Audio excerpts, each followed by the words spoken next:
Bonjour, bienvenue dans notre émission Les Rendez-vous de l'épargne. Au programme, rendement et perspectives de l'assurance vie.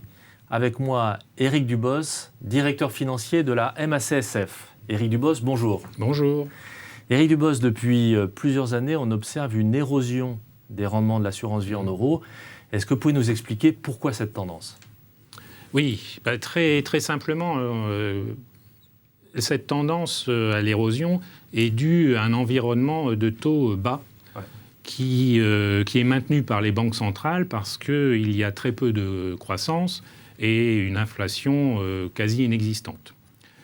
Donc forcément, les banques centrales maintiennent des taux proches de zéro, voire négatifs, et qui impactent directement, on le voit tous les jours sur le taux du livret A, par exemple, qui est à 0,75 maintenant, ou sur les rendements des contrats en euros, qui ne cessent de baisser, et qui, il faut bien le souligner, continueront de baisser ces prochaines années. Alors j'imagine que cette tendance, elle a aussi un impact sur vos contrats à la MACSF. Oui, tout à fait. Elle a un impact sur l'ensemble des contrats du marché. Ce n'est pas propre à la MACSF. Alors pourquoi ? Parce que les contrats en fonds euros sont constitués à hauteur de 75-80% d'obligations. Et donc, quand les taux baissent, forcément, ça vient impacter les obligations et le taux de rendement du portefeuille. Alors, à côté de ces obligations, nous, notre gestion, depuis maintenant de très nombreuses années, est une diversification vers des classes d'actifs beaucoup plus rémunératrices. Et donc, notamment l'immobilier, les actions cotées, non cotées, ou les marchés émergents, que ce soit sur les actions, les obligations. Voilà. Et le résultat est qu'aujourd'hui, à la MACSF, notre fonds euro offre un rendement qui est parmi les meilleurs du marché et qui, depuis toujours, et devrait le rester les années prochaines, offre un rendement supérieur d'environ 50-60 centimes par rapport à la moyenne du marché. Alors qu'est-ce que ça donne pour l'année 2016 qui vient de se clôturer ? Alors sur 2016, nous avons fait un très bon rendement, me semble-t-il. Il est à 2,40, avec une dotation à la PPE, donc la participation pour provisions aux excédents, qu'on doit redistribuer après dans un laps de temps de 8 ans aux sociétaires. Alors, on le voit, vous surperformez, 2,40 c'est bien, mais ça n'empêche pas que la tendance est à la baisse et que certains épargnants ont besoin de dégager plus de rendement. Alors, est-ce qu'aujourd'hui, ces épargnants, ils doivent se détourner de l'assurance vie ? Non, je ne crois pas. Bien au contraire. Ils ne doivent pas se détourner de l'assurance vie. Ils doivent juste diversifier leur épargne. L'assurance vie reste un fabuleux couteau suisse, comme on dit, que ce soit pour la liquidité du contrat ou pour la fiscalité du contrat. Maintenant, il faut arriver à diversifier et à diversifier avec un risque mesuré selon le profil du sociétaire. C'est pour ça qu'à la MACSF, nous avons différents types de profils, que ce soit sécuritaire, équilibre, dynamique ou libre. Et là, nous avons une combinaison entre des fonds euros et des unités de compte. Alors justement, en multi-support, avec tous ces profils, qu'est-ce que ça donne en termes de performance pour 2016 ? Alors là aussi, les performances sont très satisfaisantes sur 2016. Sur le profil sécuritaire, nous sommes à 2,31, 3,33 pour le profil équilibre, et sur le profil dynamique, nous sommes à 4,74. Ce qui est peut-être plus intéressant pour les sociétaires, c'est sur une période un peu plus longue. Et si on regarde 5 ans ou 8 ans, on voit que systématiquement, nous avons surperformé le rendement du fonds euro. Et même sur 8 ans, c'est intéressant parce qu'il y a l'année 2011. Donc, il était une année assez catastrophique sur les marchés financiers. Même là, nous avons fait mieux que le fonds euro. Alors, bien sûr, il faut noter que les performances passées ne préjugent pas des performances futures.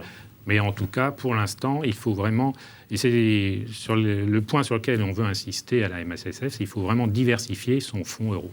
Alors, diversifier, aller vers les fameuses UC unités de compte. Là, le bémol un petit peu dans l'esprit de beaucoup d'investisseurs, c'est de dire, UC, quelque part, ça rime avec action et ça rime avec risque. Alors, est-ce qu'ils se trompent, ces épargnants ? Oui. Unité de compte ne rime pas forcément avec action ou avec risque. Notre gamme à la MACSF est une gamme qui se veut simple, complète et performante. Donc à côté des actions, que nous avons, actions européennes ou internationales. Hein. D'ailleurs, on a un très bon fonds, par exemple le DWS Top Dividende, qui est un fonds qui joue les actions à haut dividende. Donc à côté de ces actions, nous avons depuis quelque temps élargi la gamme sur 2 types de supports.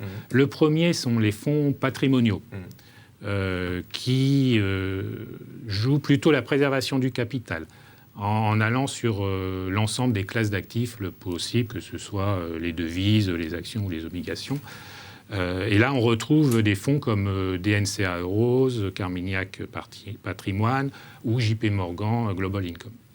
Et puis, le deuxième élargissement de la gamme a été assez récemment fait sur l'immobilier, les fonds immobiliers, les SCPI. Nous avons 2 SCPI, Rivoli Patrimoine et Primovie, qui sont 2 fonds immobiliers plutôt tournés sur Paris et la région parisienne, l'une sur les bureaux et Primovie plutôt sur tout ce qui est établissement senior ou les crèches.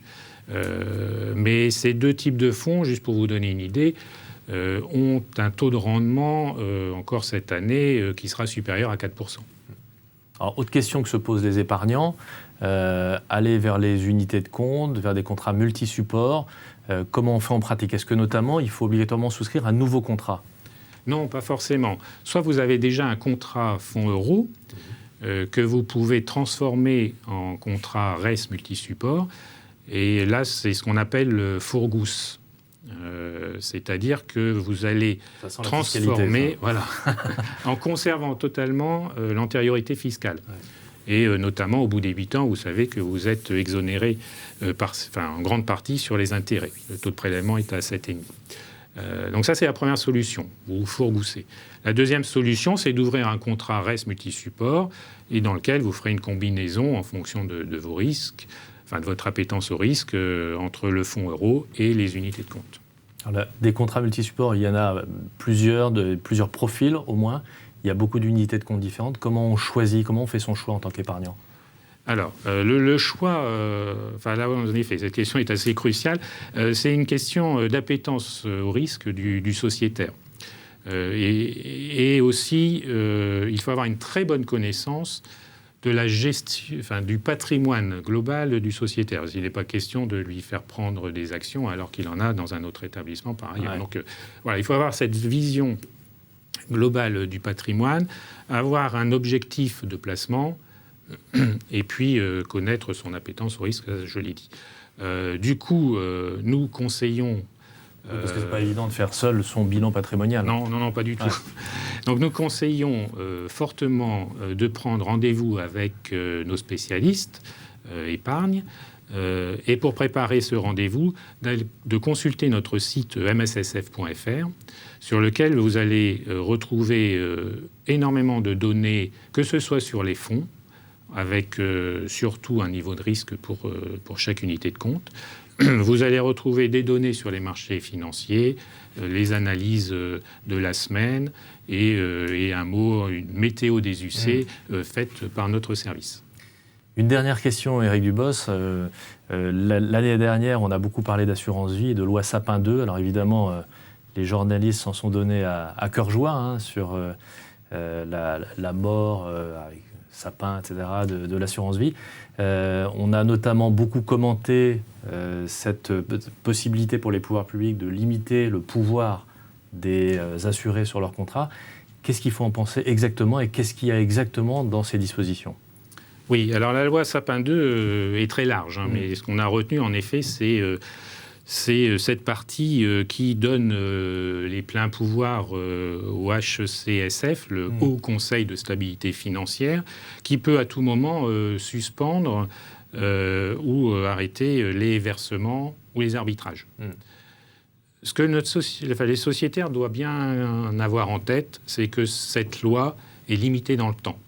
Elle a été votée sur une durée de 3 mois renouvelable une fois. Donc ça veut dire qu'au bout de 6 mois, de toute façon, le sociétaire retrouvera la liquidité de son contrat comme avant et pourra à nouveau arbitrer ou verser sans aucun problème. Voilà, au pire, en cas de remontée très très brutale ou des taux d'intérêt, 3 ou 6 mois sans pouvoir toucher le contrat, et puis après on retrouve de toute façon les sommes. Oui. Donc c'est pour ça que le sociétaire ne doit pas s'inquiéter de cette loi très particulière. Éric Dubos, merci beaucoup pour tous vos conseils. Merci.